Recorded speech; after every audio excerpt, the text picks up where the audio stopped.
How much has Desi Arnaz, who created half of the sitcom formula and is the husband of icon Lucille Ball, impressed you? Most successful as Ricky Ricardo in the American television sitcom I Love Lucy, Desi became the most sought-after man in the 50s. However, Desi's appeal was contributed by other negative things, when his personal life always became the focus of media discussion. It has been 4 decades since his heart-wrenching demise, and today, his daughter has stepped forward to dispel the lingering speculations that have haunted her father's legacy. Watch this video to know the truth about Desi's life. After Lucille Ball and Desi Arnaz tied the knot, they embarked on a journey that led them to acquire a captivating piece of property, a starter home that would make anyone green with envy. Situated in a rural area of Los Angeles, the property was not just a house. It was a sprawling ranch nestled on 5 expansive acres, complete with a luxurious pool.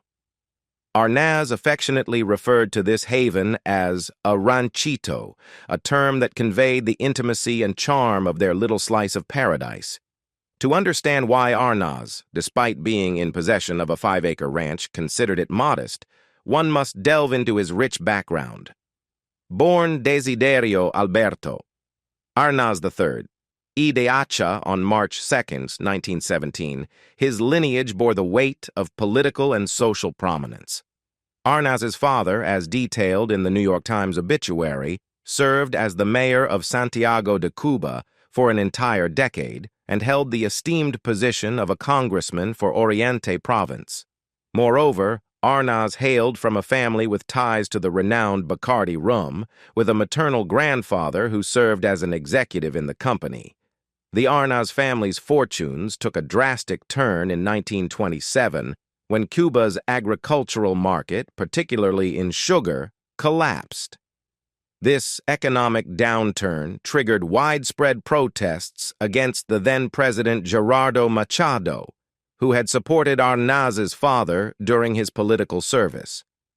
The upheaval resulted in arrests, including that of Arnaz's father, and the confiscation of the family's property. After 6 months of detainment, Arnaz's father was released, and like many others, he sought refuge in the United States when Machado fled to the country in 1933. Desi Arnaz's own journey to the U.S. followed in 1935 when he joined his father in Miami. Faced with the challenge of adapting to a new language and lifestyle, Arnaz took on various odd jobs before serendipitously finding his way into the world of music. He became associated with an orchestra led by Xavier Cugat, a pivotal moment that would eventually lead him to Hollywood and, ultimately, to the iconic partnership with Lucille Ball. It's worth noting that historical accounts may present some discrepancies, as indicated by biography, which suggests that Desi Arnaz left Cuba in 1933. Regardless of the precise timeline, Arnaz's journey from the upheaval in Cuba to the glitz and glamour of Hollywood reflects a remarkable saga that shaped his character and resilience, laying the foundation for the enduring legacy he would create alongside Lucille Ball.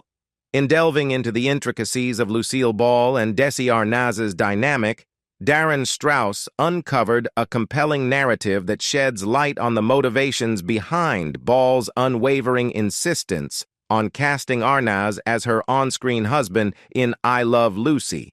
Strauss, during his research for the novel The Queen of Tuesday, unearthed a pivotal aspect of their relationship: Ball's deliberate effort to keep Arnaz close and curb his notorious penchant for infidelity. Long before the iconic I Love Lucy era, Arnaz had already earned a reputation as a notorious womanizer, with reports suggesting that he had sprinkled his affections all over Los Angeles. Ball, well aware of her husband's proclivities, had reportedly reached a point where she had threatened divorce, but ultimately chose to stand her ground.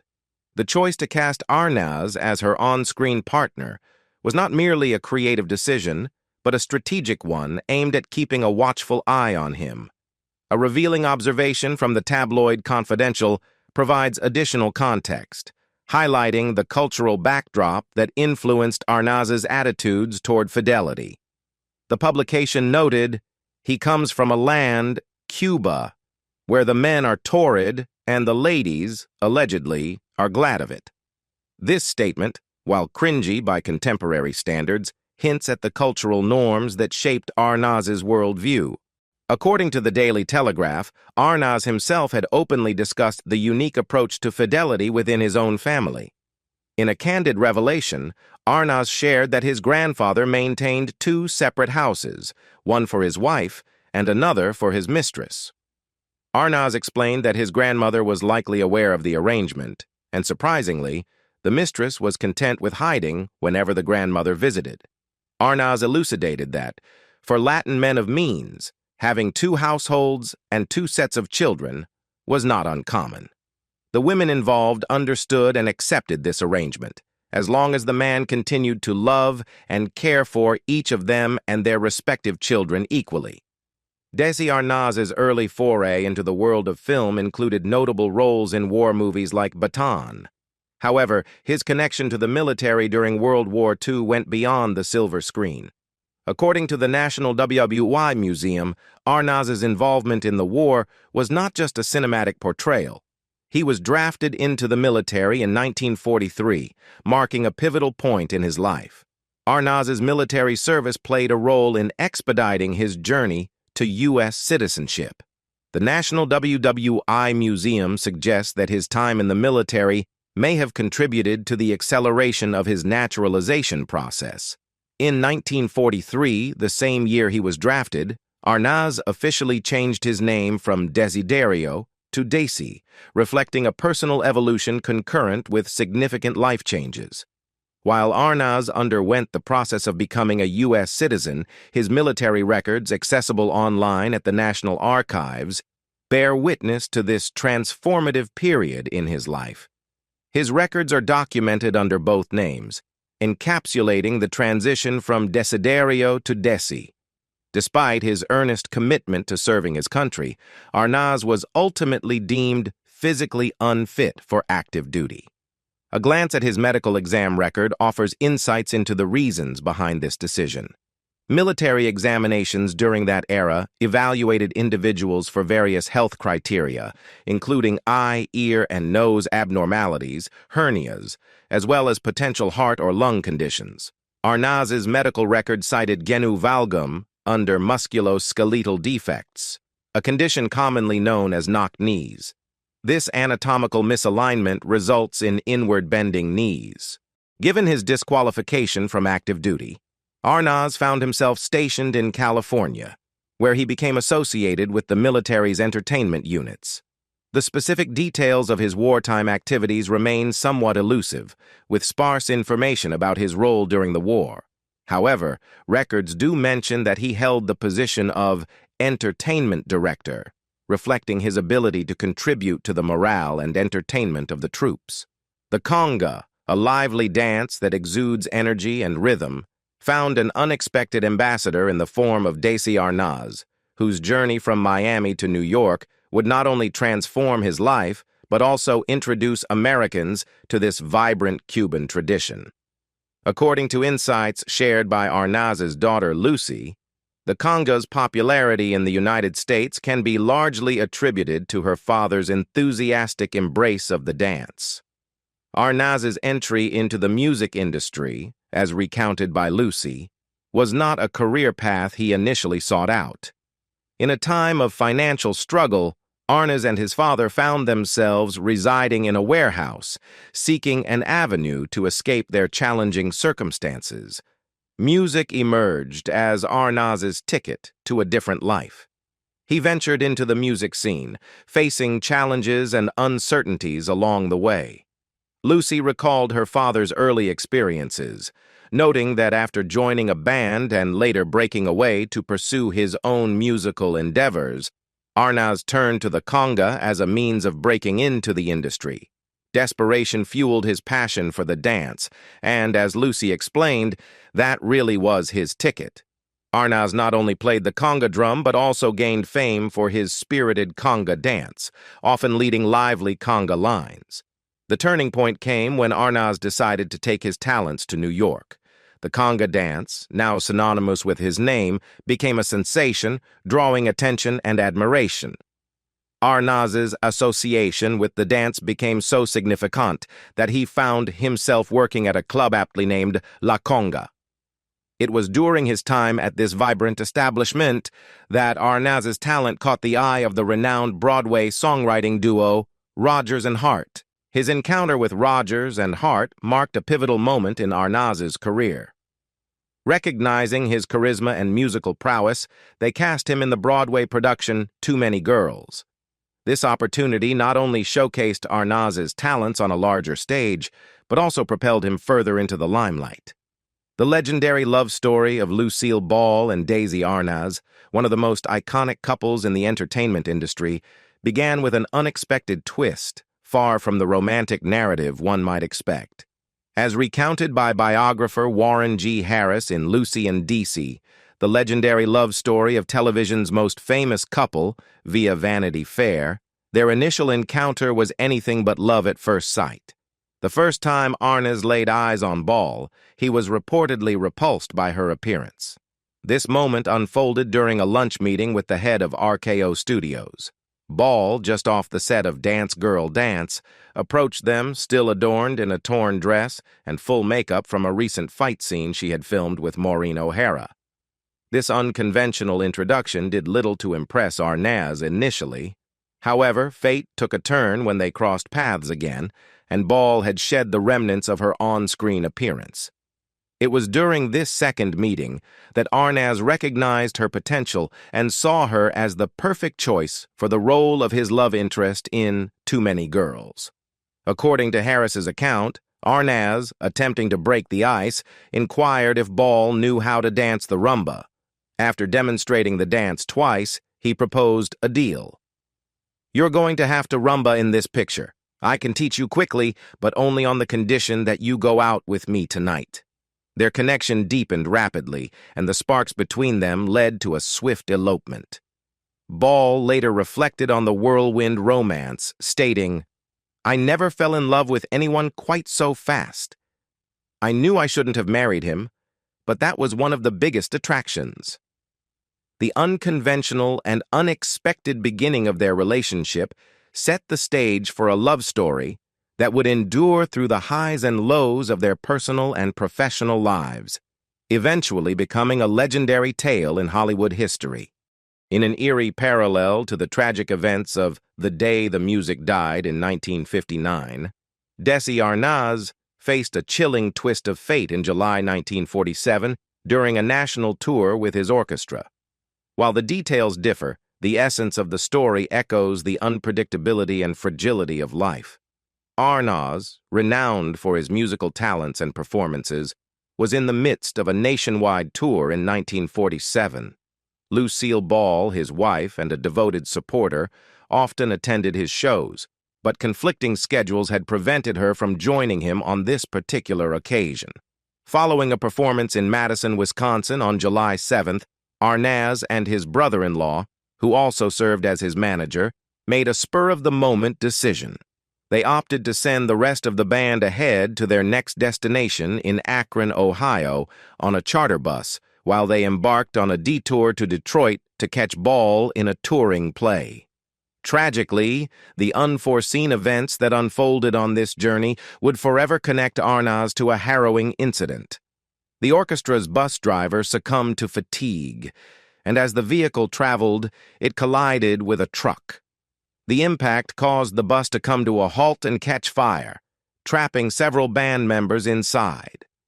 Miraculously, the truck driver emerged as an unexpected hero.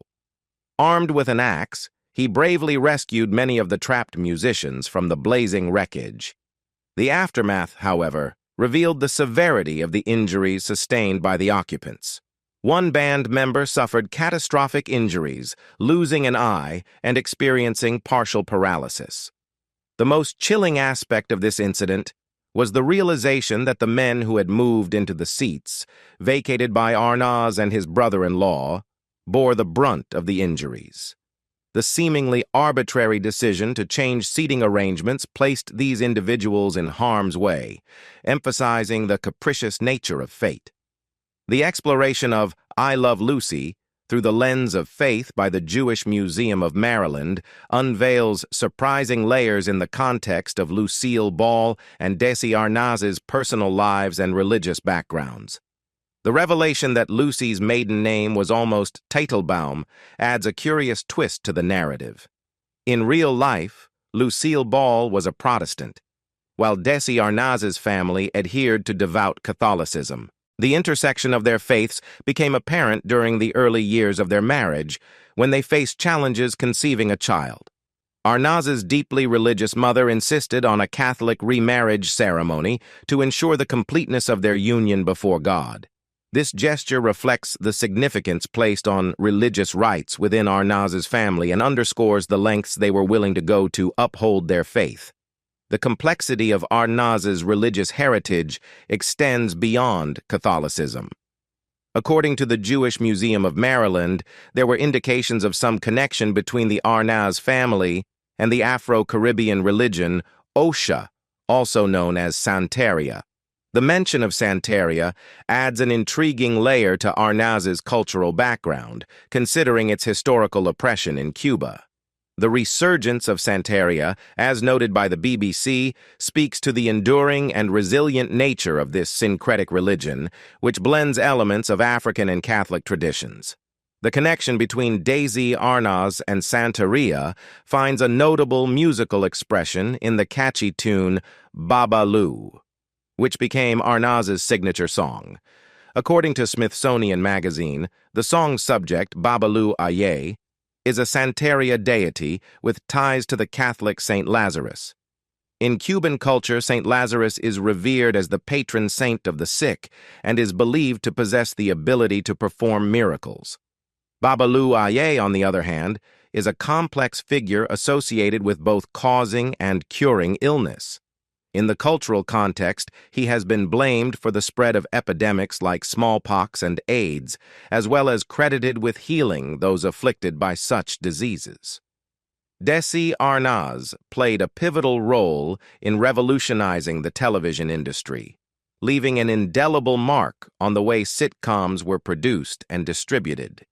His ingenious business acumen not only shaped the success of I Love Lucy, but also laid the groundwork for the syndication model that continues to define the television landscape today. The transformation began with Arnaz's insistence on utilizing a 3-camera setup to film I Love Lucy, a departure from the more traditional single-camera approach. In a strategic move, Arnaz offered to personally fund the acquisition of the additional cameras and cover production costs. In exchange for this investment, he negotiated a groundbreaking deal with the studios. He and Lucille Ball would retain ownership of the show. This bold move marked the inception of a new era in television production. However, Arnaz's innovation did not stop there. Recognizing the potential for additional revenue streams, he conceived the idea of broadcasting episodes again, essentially introducing the concept of reruns. To solidify this groundbreaking approach, networks would now pay for the air rights to these reruns. This innovative move became the cornerstone of television syndication. By retaining ownership of I Love Lucy, Arnaz and Ball were able to capitalize on the enduring popularity of the show. They sold the rights for a significant sum, providing the financial foundation to establish their own production company, Desi Productions. Under the Desi banner, the dynamic duo went on to produce a series of groundbreaking shows that left an indelible impact on television history. Notable among these productions were iconic series like Star Trek and Mission Impossible.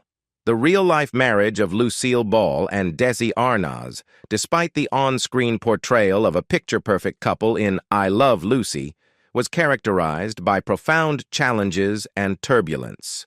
Lucille Ball's autobiography, as cited by the Los Angeles Times, reveals that by 1944, their marriage had already hit rocky terrain. Arnaz's absence from home at night prompted Ball to contemplate divorce, signaling early strains in their relationship. Despite the difficulties, the couple reconciled at that juncture. However, this marked the beginning of a pattern that would persist throughout their marriage. Arnaz's infidelity becoming a persistent topic of tabloid headlines. The tumultuous nature of their relationship came to the forefront in 1955 when Confidential magazine ran a story detailing Arnaz's extramarital affairs. Remarkably, Arnaz was given an advance copy of the story, and Ball, upon reading it, simply responded, "I could tell them worse than that." This resilient attitude in the face of public scrutiny exemplified Ball's complex relationship with Arnaz. People magazine delved into the insights provided by those who were close to the iconic couple, confirming the challenges within their marriage. Co-star Keith Thibodeau, who played Little Ricky on I Love Lucy, shared that he frequently overheard heated arguments between Ball and Arnaz during his visits to their home. Thibodeau recounted one particular incident at a Palm Springs country club, emphasizing the strain in their relationship.